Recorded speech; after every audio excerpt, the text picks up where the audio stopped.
Happy Wednesday, my friend. It is so good to see you. Sending a big hello to Peter and Horatio and Julie and Daniel. If you haven't already, say hi in the chat. As always, we're a super fun bunch here. If you came here thinking that you were going to sit back, relax, and be entertained, think again. Well, half think again. You will be entertained and you will learn a lot. However, we would like it to be a little more interactive.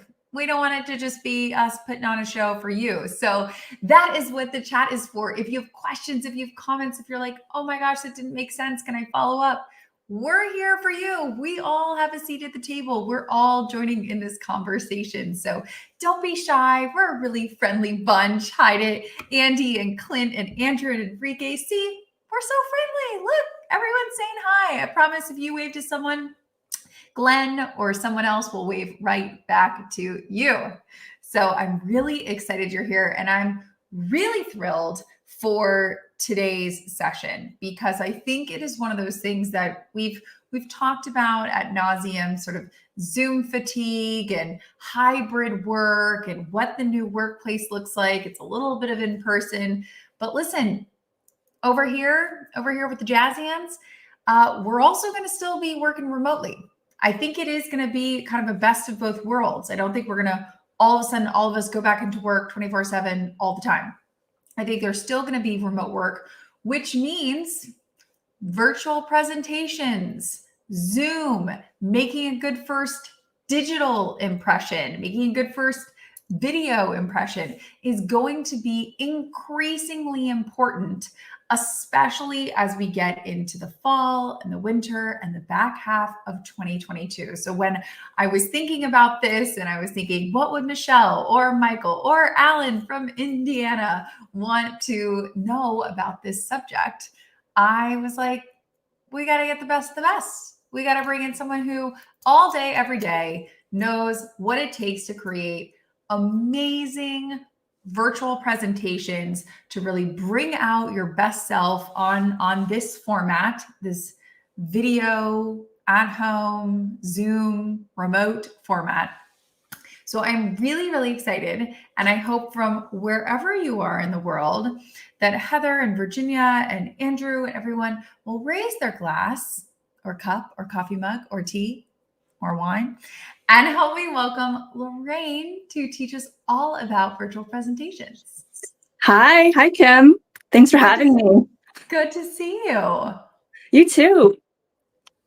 Well, as I said, I was so excited for you to come on because I think that we are all falling victim to Zoom fatigue, that sort of like falling asleep within the first 3 minutes of somebody doing a presentation. Or my personal favorite, which actually happened to me a couple weeks ago, I could hear someone on their TikTok. Oh no. During the presentation. I think they thought that they were on mute. And I was like, you are not on mute, sir. And everyone can hear you scrolling through TikTok. And that is that's a problem. Yeah. So I'm so excited you're here. Yes, I'm so excited to be here. This is such an important topic, as you say. Virtual hybrid, it's not going away anytime soon. So glad everyone's here tuning in. You're going to learn a lot today. I'm so excited. So before we kick off, I always say, like, everybody do your Google stalking. Hopefully everybody did some Google stalking. But if they didn't do any Google stalking about you, we're going to drop the link. So hopefully they do some Google stalking. Yeah. What is just sort of like, I met you in a coffee shop, I'm turning, what's like the little highlight reel of who you are and what you do? Yeah, so I currently lead editorial at Prezi. Before that, I was an editor at LinkedIn for 6 years and also currently doing a lot of virtual keynotes, LinkedIn learning instructor. All my work right now centers around how to help professionals accelerate their career and stand out in the virtual office. So meetings, presentations, that's a huge part of it. And you'll see me when you follow me on LinkedIn, talk about those things all the time. Well, and what I love about your background too, that I hope everybody takes note of, is I feel like you have a little bit of the entrepreneurial gene, but then you have a little bit of the corporate gene, which means you can relate to both. Because I feel like some people join and then they're like, oh, well, she's too much of an entrepreneur. Oh, she's too, but like you have the best of both worlds. Yeah, that's actually a really astute observation. I think before I was very corporate heavy, and then as I started my work at Prezi and I, got really passionate about all these different topics, I did take a little bit of that entrepreneurial route. I have, my own newsletter, my own courses, things like that. So it's a very nice combination for sure. I love it. So for people that have absolutely no idea what Prezi is, Mhm. what is Prezi? So Prezi is a virtual presentation and collaboration software. And in a virtual setting, you can actually see I'm using something called Prezi Video right now. So essentially, you can bring your content on screen with you. It allows you to keep your face front and center, and then also have your content there with you, helping to eliminate things like Zoom fatigue and video fatigue. And the reason that I really like this is I feel like sometimes when you go straight to slides during a video presentation, people are asleep. Oh yeah, it's They an are instant asleep. The to minute your zone out. face goes Yeah, away, snooze. exactly. Yeah, that's exactly it. Whereas with you, I feel like I could Vanna White you. Like you have all these cool things going on Yeah, the I could be like, screen. connect with me on LinkedIn. Here's some resources, here's my background. And what I want everyone to know is we are not controlling that. You are controlling that, Hmm.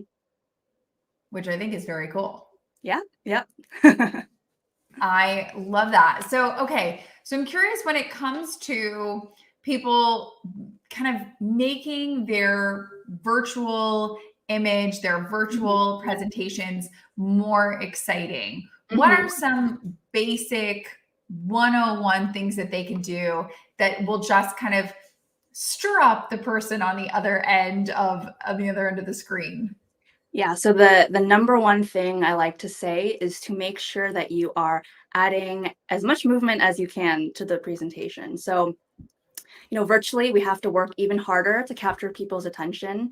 And I think when people typically screen share, they're sitting on a slide for 10 minutes. Of course, it's the instant cue to zone out when screen sharing starts.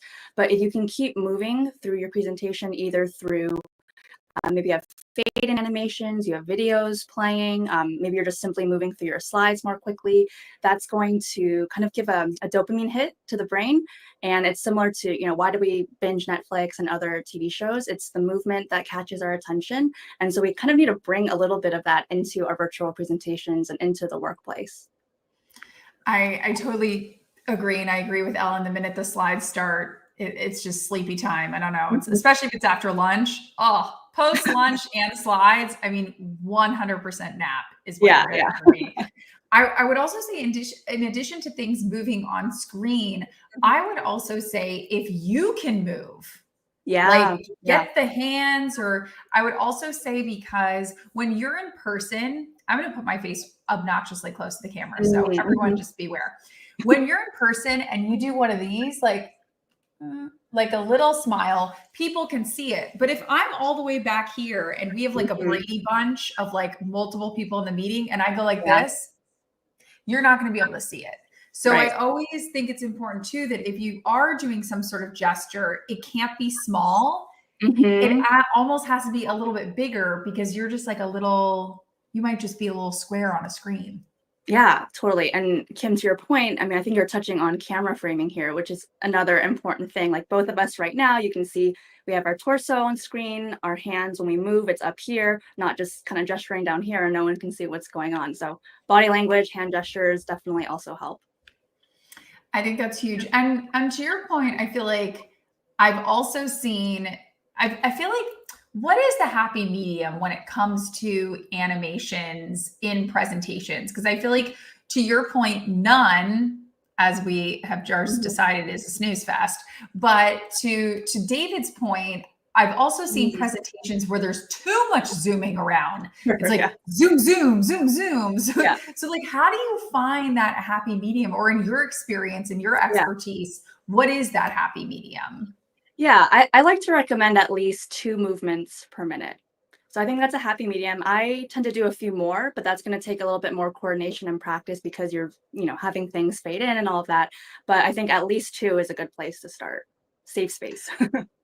Wow. Okay. So, when you're doing virtual presentations, Do you first practice, see how long it's going to take you? And okay, if it's a 43-minute presentation, I'm making that up. You literally say 43 times 2. That's how many movements that I need. Yeah. Give or take. Yeah. I'm not, it's not so, mathematical for me. I think I've been doing this long enough now that I just kind of feel when an animation should come in. But yeah, I have my script for each slide, and I know, okay, this needs to keep moving to keep, again, catching people's attention as I'm talking about this particular subject. I love it. And so for you, when you are giving a presentation and you're wanting to get people excited, you want people to pay attention for the entire time, is there a secret sauce that you have maybe in the first 5 minutes or like those first 3 minutes that you just feel does a great job at kind of hooking people in for the rest of the presentation or the talk? Yes, definitely. So I think when I first started doing these virtual keynotes, I would start off saying, hi, my name is Lorraine. Thank you for coming today. You're here for this talk. And that is just what people are expecting. So if you want to catch people's attention, get them interested right away, try something different. So maybe you start with a story, or you ask a question, or you ask the audience to imagine, X scenario, and put them into kind of the situation that you want them to feel excited about and about what they're going to learn. So I think doing something beyond just the classic introduction is really key to catching attention. And when you tell this big story that hopefully kind of lures everybody in and locks everybody in, what is a good way? I love this point that Alvin makes, because sometimes virtually it can be a little tricky. When you're in person and you read a room, you can kind of tell when people are into it, people are like jiving with you. But how can you tell if people are leaning in, or how do you read the room when it's virtual?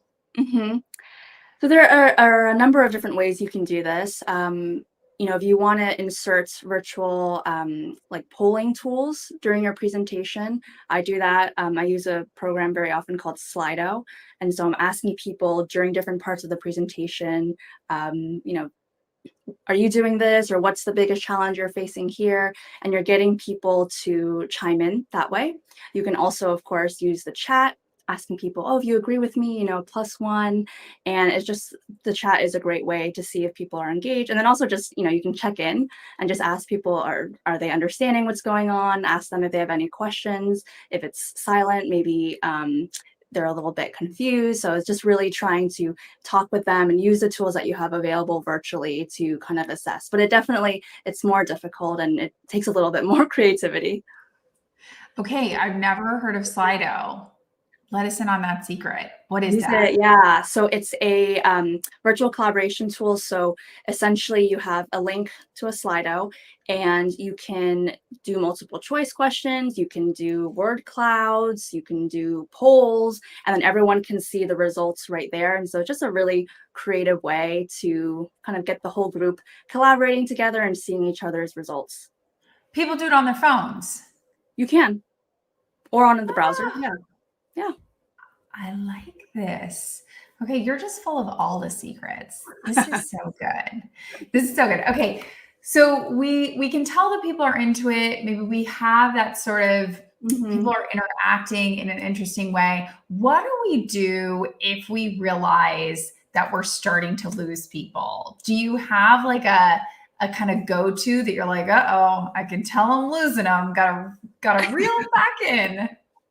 Well, I like to think that I haven't lost anyone before, but if that were the case, I would just pause and ask and open up the room for questions. Because I think if you're losing people, you're either, you're talking about something that's not relevant to them, or maybe it's not interesting to them. So just pausing and just asking what's going on, and just being upfront. Like, I feel like, it's kind of quiet in here. Are people still interested in what I'm saying? Is this not helpful to you? So just being upfront and direct about it, I think, is the best way. Yeah, I also try to give people like time frames. Like sometimes if it's a longer presentation, let's say it's an hour, I will say at the beginning, like, I'm going to have you out of here in 60 minutes. And I feel like there's some key that kind of goes off in people's heads. I always say, if you've been to New York and you see like this train will arrive in 6 minutes, somehow you feel better Yeah. as opposed to not knowing it's 6 minutes away. But Yeah. sometimes Yeah. I will go in and tell people, I'm like, this is a 45-minute presentation. We're going to bang this out. It's going to be great. You're going to learn a lot. And I feel like sometimes setting that expectation at the start lets people, I don't know, have some sort of like mental countdown in their mind that in Oh, 45 yeah. minutes this is over. Yeah, I think it just helps people be prepared and not wondering, is this going to go on for the next 2 hours? And, to that point in my presentations, I like to always map out, okay, these are the 3 or 4 areas we're going to talk about. So there's kind of that countdown as well. People can follow along and just know when it's going to end. 100%. And I love this point from Rachel too, because I know you had mentioned doing some keynotes and some webinars. Sometimes if you are not using Zoom, if you are using other webinar programs, you can actually not see the audience. They can see you sometimes, but you can't Sure. see them. Yeah. So do you recommend against those programs? Do you like seeing people when you're presenting, or how have you handled kind of the either or, the seeing people versus not seeing people? Yeah, actually, most of the time when I do webinars or keynotes, I don't see the audience.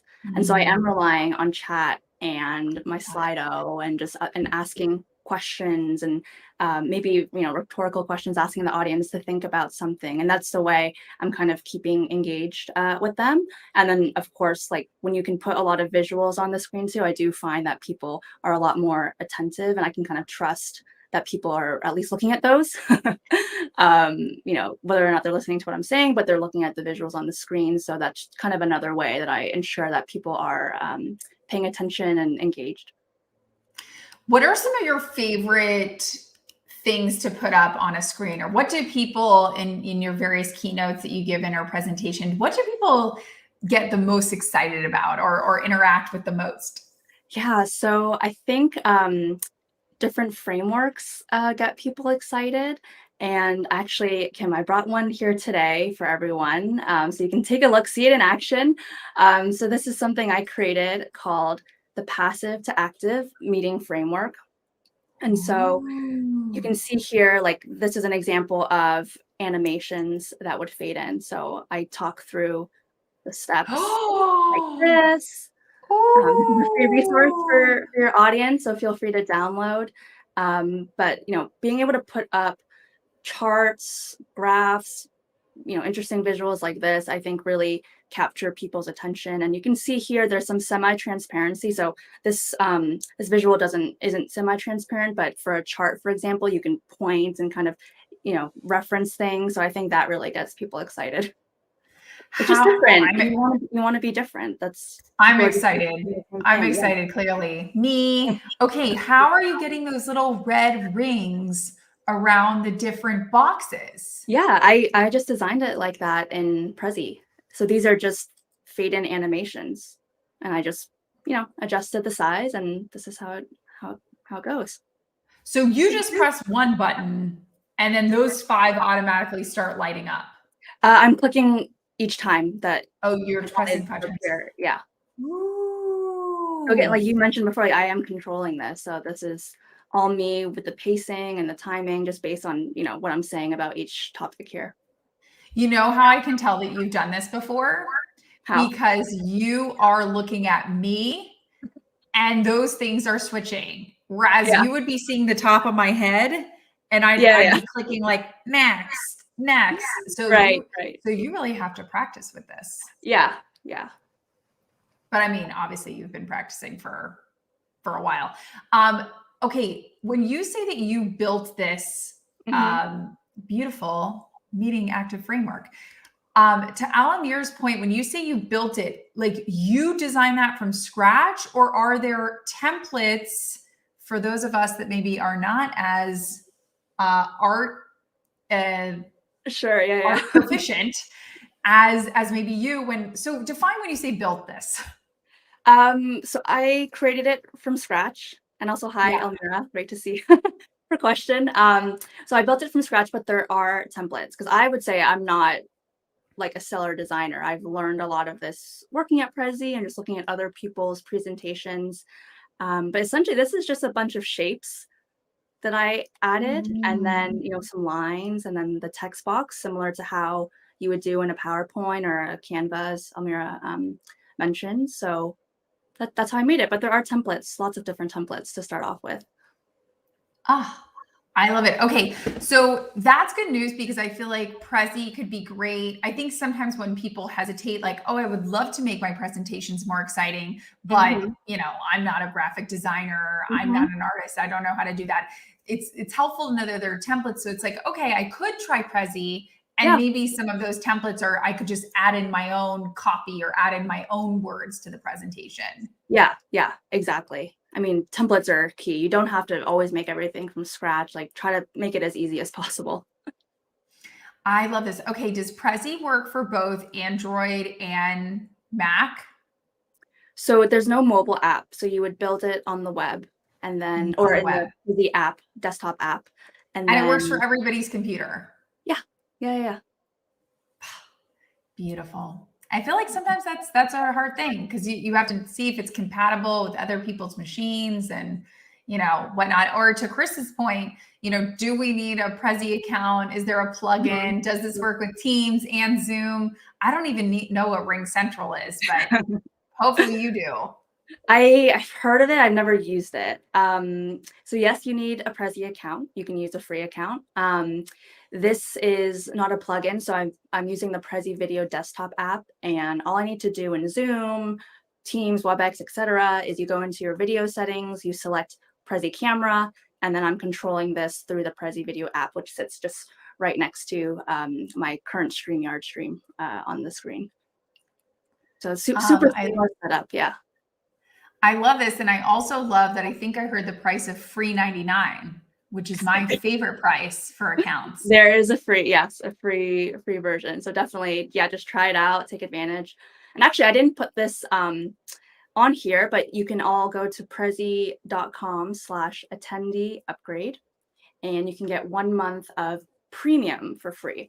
And so with premium, you can use presenter notes, you can record in HD, you can download your MP4s. So lots more you can do, but there is still a free version if you prefer that. But why not take advantage of the upgrade? Right, exactly. Why, if it's there, why not do it? Okay, Yeah. so we'll make sure to drop that link in the chat for anybody Mhm. who, and I should also say, we'll send you guys notes from this chat, so you can go to send me notes, and we'll send you all the notes. But don't fret, don't worry. We'll get you that link. That's really helpful. Okay, are there any other of your favorite tricks like these highlighted boxes that you love to use with Prezi? Um, Prezi has stickers, and I really like using those. And actually, you can see here, like these are both two Yep. stickers, and they're moving ever so subtly. So again, it touches on that movement piece, but it's a little something just a little bit different. So I think those are really fun and just add kind of a more interesting element to your typical kind of boring presentations. I love that. What is the biggest mistake that you see people making when it comes to virtual presentations or hybrid things that they're doing? I think the biggest thing is that people are just sticking with the status quo when it comes to virtual presentations. And, we all went remote during COVID, and we started screen sharing, and we just had this, this understood way of doing things. But so much has changed now. And there's so many, not just Prezi Video, but a lot of other tools out there that just make virtual meetings, virtual presentations a lot more engaging and interactive. And so I really encourage people to kind of break out of that status quo, just do some research, see what else is out there, because you can really up level your content. And doing, something like this, it's really going to impress your coworkers, your managers, and like presentations are such an area of opportunity. I love this question from Ari just because I think I'm curious what your answer is. And by the way, there's no right or wrong answer. But Mhm. as people start telling you, like, Lorraine, like, I love what you're doing. It was so great to have you present in 2021. We want to have you present as our, keynote speaker Mhm. in January 2023. But, we're going to be doing it in person In addition to, there's going to be attendees online. I feel like for those of us who are doing any sort of large meetings or speaking engagements, this is sort of an interesting pickle. And I'm glad I already brought it up, but how are you thinking about this sort of, you got to be all things to all people all at once? Yeah. So I think for hybrid, what I've seen at least out in the events world is you really have to make sure you're creating a great experience for both audiences. And what I've seen with with in person is there's a lot of video cameras and really high quality streaming tools and hardware to ensure that the online audience is having a similar experience. But it's hard, and I think it's very expensive to try to kind of make those experiences equal. Another option I just like to say is, instead of hybrid, if one person is virtual and it makes sense for your company, just turn everything virtual. It just makes it a little bit easier. Everyone is on the same footing. You're all using the same tools, and no one feels left out or like they're kind of a second-class citizen. Right. Well, and I think that this is such an interesting point because, again, a lot of times when you're giving, whether it's keynotes or presentations, a lot of time you might be joining a group. So I might be joining a client call, or I might be joining, a conference's WebEx or webinar system. And so I think I already know the answer to this, but I'm glad that Ryan brought it up. If you are joining a client's meeting or you are joining a conference's meeting room, whether that's a Zoom or a WebEx or a Teams, I believe, correct me if I'm wrong, can still use Prezi, because again, that's something that you control, not the organizer. Yeah. Is that right? Exactly. Yeah. I think that this is really important because I know I've had it happen. I'm sure you've had it happen as well. Sometimes when people are like, no, you send us the slides, or you send us the material, then something on their end malfunctions, or they can't get it to work. And you're sitting there like, well, now I look like the idiot. Yeah. I look like the idiot because your slides don't work. So what I like about Prezi is, for those of us who are type A control freaks, that would be me, you control it. So there's no relying on like, oh, the organizers couldn't get it to work, or the conference people couldn't. I like that about Prezi. Yeah. And I think too, if you're doing a presentation correctly, I mean, it's going to take you a lot of practice. And I mentioned those movements before, like you want to time it when these things come in. I can't possibly imagine someone on the other side, coordinating that correctly, or it just completely breaks it up if you're like, oh, mind clicking next. Like it's not a great experience. No, nobody wants that.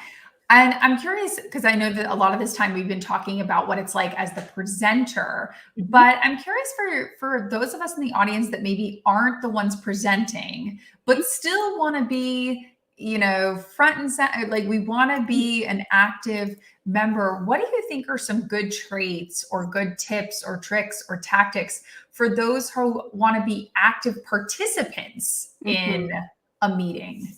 Yeah. So I would make sure for the facilitator that if ideally they are not just talking to you and it's a collaborative meeting, that they have opportunities for you to chime in, and that they've sent an agenda ahead of time. You can look at the agenda, figure out, okay, I might want to chime in on this topic or that topic, or I have something to say about this. You can let the presenter or the facilitator know ahead of time. But that's a really great way to kind of prepare, and then also make sure that you have something to contribute during the meeting. And then I like to talk a lot about feedback as well. And so I think anytime after a meeting is over or presentation is over, give feedback to the person who led it. And I think that is a really important role, because you want everyone to improve. You want the team culture to have kind of that energy. And so anytime you can give constructive feedback, respectfully with empathy, I think that's really key, and just a good soft skill to practice. I would also say throw your fellow colleagues or whoever is presenting a bone.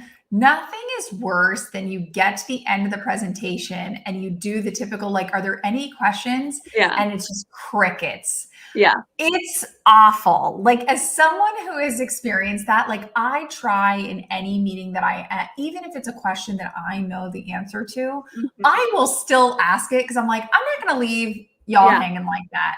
Yeah. That's just wrong. You Yeah. can't be doing people like that. Yeah, yeah. One thing I will say about that, and what I've been doing more with internal presentations, is focusing on asynchronous. And so, are you familiar with the term, Kim? No. So, asynchronous communication is communication that is not dependent on an immediate response. So, that's like email or maybe a Google Doc that you're all collaborating on, where synchronous communication is like Slack, Teams, you're kind of expecting that immediate back and forth. And so, to kind of help with Zoom fatigue, and then also to just ensure that you're kind of getting that participation from the group, is I like to pre-record my videos, so async videos, and then send it ahead of time. And that way, people, especially introverts, like they have a little bit more time to think about what you've shared, to think about what their questions may be. And then you go into the live meeting after they've seen the video and have had some time to mull it over. And then that usually makes it more productive. So I love async. Definitely recommend all of you to try if you haven't yet.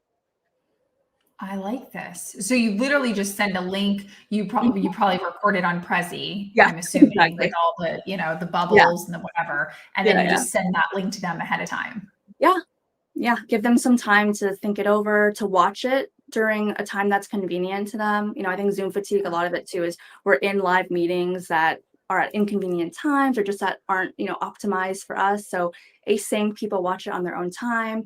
They come up with more qualitative responses or questions. They, are just, they know you're valuing their time. And then the live meeting is going to be as productive as it can be. I love this. Like Anya and Ellen are saying, I love this. Also, I'm just thinking about people I know. There are going to be some bad apples. You're going to send that out. People are not going to watch it. They're going to Yeah, roll up to the meeting yeah, going like, what are we doing here? yeah, How did I get what's our topic area? So I yeah. guess you just start off the meeting by kind of recapping or giving a little highlight because Yeah, they're not going to admit that they were the bad apple, but you knew yeah, they you could did. recap it, or I think, depending on how interactive your session is, it's gonna become clear quickly if you didn't do the work and don't have the context. So, to each their own if you wanna risk it, but, Right. I think, yeah. You didn't do the homework and we can all Yeah, tell. exactly. No, it's going to happen. It's bound to happen. But, I always just try to make a joke of it. It's like, you didn't do the homework, Robert. You should have. You don't know what's going on. Yeah, You do you're your nice best. about You it. do your best. You try to be good about it. Yeah. Okay, I noticed, by the way, that you have your LinkedIn. I can't point to it because I can't get over to your screen, but you have your LinkedIn QR code there, which Mhm. I think is super fun that people can, put their phones up to the screen and, Yeah. and connect with you on LinkedIn. And I'm curious for you, you seem like you are a LinkedIn power user. So I'm Accurate, yeah. just curious, like, what is your relationship with LinkedIn, thoughts on LinkedIn? Is it Yeah. something that you're checking 3 times a day? Sort of what is that like for you? Yeah, so I mentioned earlier, I worked at LinkedIn for almost exactly 6 years, and I was on the editorial team there. So, for those who are on LinkedIn, in the top right-hand corner, you see those stories. So I was part of that initial team writing those. I actually moved to Hong Kong for a year to help launch it in the US. So during my day, would be writing the stories, and the US would wake up and they would have the stories ready to read. And so, yeah, I was able to really grow my following that way through creating, timely, relevant content for the business world, for business professionals.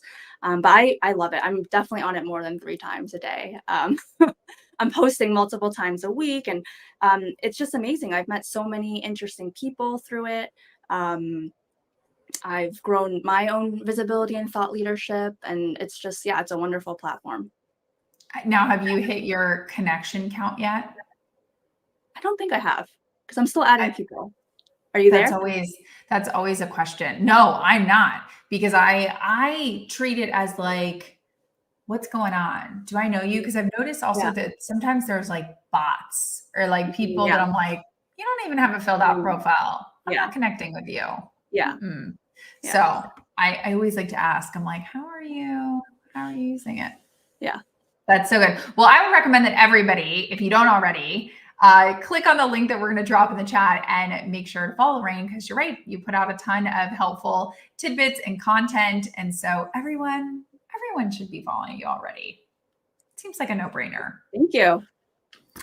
Okay, so we've reached my favorite part of our coffee meeting, which is we just get to like copy your homework. Like just it's speed round. We're copying all your answers, but hopefully you're okay with that. Yeah. Yeah. Definitely open to it. Ah, yes. Okay, what is the best thing that you have started using or doing lately that you absolutely love? Can't stop talking about. I have started doing more walking meetings, and I keep telling myself I want to do more walking during the day, and it's not happening. So I just started doing it for my meetings, and it's just catching up with coworkers, and I get to enjoy the beautiful weather. Sometimes I go, grocery shopping. I'm getting things done, so it's just like the perfect meld of work and personal. Okay, so what do you find? Because I've tried this, by the way. Yeah. Here are my two things that maybe you can help me with. Sometimes during the walking meeting, I will need to write something down, and then Mm, I'm like flummoxed with my phone. It's yeah. terrible. Yeah. Or sometimes people will say they'll reference something. They'll be like, either can you see my screen or on page 2 of the PDF? And then Yeah. I'm like, because I don't Yeah. have page 2 of the PDF. So how do you either A, tackle those things, or B, do you just tell people ahead of time, hey, I'm going to be taking this call, but I won't have access to visuals? Or how do you do that well? Yeah, so for those kinds of meetings that you're talking about, I'm at my computer. These meetings that I'm referencing are more like monthly catch-ups with coworkers. So just kind of like Okay. kind of get to know you on a more personal level. Like sometimes we talk about work, and then in which case I might jot down a thing or two. But yeah, it's not like I need to look at something or I know I'm going to be needing to take a lot of notes. Well, yeah, I feel like that's the hard part is like, Yeah, what happens when you have to take the notes? yeah. What do you do? Okay, so that's helpful. Oh, I will also say somebody's going to have to help me. Maybe Anya or Anthony or Vicky can help me with this. But I was on a Zoom yesterday. Uh-huh. Oh, why can't I remember the name of this? And the guy I was on the Zoom with, John, he Mhm. had another thing, AI, Mhm. join the Zoom meeting that said John's note taker. Yeah. And apparently this AI, it sounds like George Jetson, writes down, he was in his car, which is why I know this. Mm, He was in his car, so obviously he did not have access to a pen and yeah. paper. And it sends him a transcript. Gosh, I'm gonna have to find the name of this. I'll put it in the chat or something afterwards, or maybe someone, this will sound familiar. Not only does it take the notes for Mhm. you, he can give it keywords. He has Mm, magic words, like when he says to do, or what was the other one he told me? Oh, action item. So if mhm. he's saying verbally while he's driving the Yeah. car, like, Lorraine, love this action item for this, that Yeah. you're going to send me the Prezi discount code Yeah. and that presentation. Mhm. The computer, the AI computer, registers that he said like the magic word and then bullets that at the top. Hmm. Yeah, I would love What? to know what program that is. I wrote it down somewhere, and maybe somebody in the chat, Anya's saying Otter. It wasn't Otter, and it wasn't Loom, Ellen. I'm gonna have to find it. It was something strange, and it was one word. So I'll find that. Yeah. But maybe we can use that for our walking meetings. Yeah. Yeah. That's a good idea. That could be good. What is the next thing that you're really hoping to learn? Could Mhm. be like another language, or could be something else, Yeah. LinkedIn Learning. Hmm. So I'll talk about something that I'm currently learning. So I've been taking voice lessons on and off for a few years now. I'm just at the point where I kind of I can tell I'm improving. And just to be clear, like I'm taking the voice lessons because I don't consider myself a good singer, but ideally, that would be a fun goal to reach. So I'm just continuing with them. I think it's good to do something that challenges you and that's still fun at the same time. And that's my voice lessons. Well, I feel like too, for some people, like they did some sort of instrument or something, or singing or musical. I never did. I actually can't whistle. So I don't think I'm I can't very, really whistle either. you can't either? No, not really. I have Can tried most to watch people? you. I didn't think I everyone think could. most people can whistle. Really? Okay. I think that's like We're just a, in I our think that's own like a special thing. group. Okay. Okay. I've tried to watch YouTube videos. I've just decided I wasn't born with it. Mm. I don't know. So maybe that's something we can work on together, Yeah, sounds good. figuring that out. I love that Kevin just asked the question, what type of music do you sing? Usually pop songs. Yeah, occasionally like a musical, but usually pop. Ooh, I like it. I like it. Okay. Shelby's saying I should take a whistling lesson. That's true. I don't know if that's on LinkedIn Learning, but something like that is. We'll find something like that. Okay. I have this theory that we are the summation of who we follow on social media, as well as who we physically spend time with, because I Yeah. think we are in this new hybrid world. It's not Yeah. just the 5 people that you surround yourself with. So, Mhm. what are some accounts or Mhm. humans or brands that Mhm. you follow? Could be on Instagram, could be on Mhm. LinkedIn, that they like light you up. They just like Mhm. bring you joy. Yeah. So the first one that comes to mind, there are these 3 authors and executives at Slack. So Sheila Subramanian, Brian Elliott, and Helen Cupp. And they are some of the founders of Slack's Future Forum. And so if you're interested in, future of work and meetings and kind of what's ahead for, you know, future offices and all of that, like those are great accounts to follow from a professional standpoint. I also have to Do call you out follow them on LinkedIn or Instagram? LinkedIn. LinkedIn. Okay. LinkedIn, yes. I'm also going to give a shout out, Kim, to Vanessa Van Edwards, who I just discovered a few weeks ago, I think, is one of your close friends. And we actually went to high school together, which is crazy. So just a really small world. Yeah. No way. But she's awesome. Like I learn a lot from her all the time. I think she's very personable, approachable. So she shares science-backed frameworks for understanding how to better communicate with one another and kind of increasing EQ. So I definitely recommend you check her out. And then I'm just gonna give a shout out, the last one, to Prezi, across all social channels. But I'm on LinkedIn, so I'll just say LinkedIn.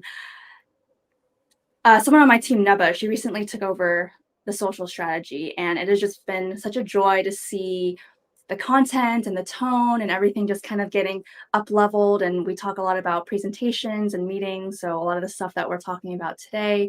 And I've just really been enjoying seeing all the experimentation, also the really helpful content. So encourage you all to check that out as well. Well, I feel like it's always good if you can find a brand whose content is fun Yeah. and helpful. Yeah. Sometimes I find that brands are like really stodgy Hmm. and sort of like 6 months behind everybody else. And you're Yeah. like, no, no. So I love it. Yeah. Prezi's leading the home front. That's Yeah. great. Yeah. Yeah. I love it. Okay, so we are a group that really, really love homework, which I know sounds super weird and super strange, but we do. We love homework. We love getting better. So if we could have a homework assignment from you this week, something that we had to do over the next 7 days, could be read a certain book, it could be listen to a certain podcast. Mhm. What would be your homework assignment for us? All right, I'm going to keep it presentations, video call focused. Yes. If you don't already have some sort of light source for your meetings, buy an external light. I think that's a really simple, easy thing to do, and it's going to make a really big difference on your calls. So I actually have a softbox in front of me and 2 ring lights. You don't necessarily need all those lights. I'm just in a dark room. But yeah, buy one and test it out, and you're just going to look a lot better on video calls. You're going to make a better, more professional first impression, and it's going to look great when you present. Because you look bright and light right now, but you're saying you're in a dark room? Yeah, I'm like in a den that's away, like the windows are like all the way over there. Ideally, you're in windows in front of you, but I Wow. don't have that, so I You just look have a light. sun splashed. Thank you. Your lighting is great too. What do you have? Well, thank you. I don't have anything, but now I'm really Oh. embarrassed. So, okay, wait. If So your room is light, then that's great. you have 2 ring lights. 2 ring lights and a softbox. Where'd you get those things? Just Amazon. I actually made a post a few weeks ago detailing how I set up my background and how I set up what's in front. So I can drop those in the chat afterwards too, and you can get just all the different pieces of hardware I have. Oh, that is perfect. Because again, we just want to copy your homework. I don't want to be looking up stuff on Amazon. I just want exactly what you have. I just want to click add to cart. I want to get it in 2 days and then feel really bad about the shipping and the extra cardboard. That's what I want for myself. Yeah. Perfect. Yeah. I love it. Love. Oh my gosh. This has been insanely helpful. If people want to keep learning from you, connecting with you, getting all of your goodness, where's the best place that they should do that? LinkedIn. And I'm at linkedin.com/in/Lorraine K. Lee. So looking forward to connecting. And also I want to say, always open to feedback. So if there are topics you want to learn more about that we didn't cover today, let me know. I will make a post on it. Yeah. And ditto to that. We're also open to feedback. Everybody on here is open to feedback. I can't speak for everybody in the chat box, but everybody else. Yeah. Hopefully Kevin's open to feedback. Alvin, Jeff, John, a lot of great people. Hopefully everybody's open to feedback. But this has been so much fun, Lorraine. Thank you so much for joining. And thank you for being here with us on this Wednesday. It is so good to see you guys. Hopefully this has been helpful. Again, we're always open to feedback. If there are more things that you would like to learn, you can let us know anytime by messaging me on LinkedIn or emailing hello@kimkalp.com. But we will be back here next Wednesday with more amazing conversations. If you want to join, you can go to getcoffeewithkim.com. There'll be a whole schedule there. It'll add it to your meeting. It'll be easy, cheesy, lemon squeezy. So thank you guys so much. Sending you a big cheers from Austin, Texas. Lorraine, you are fabulous. Everybody else, have an amazing rest of the week.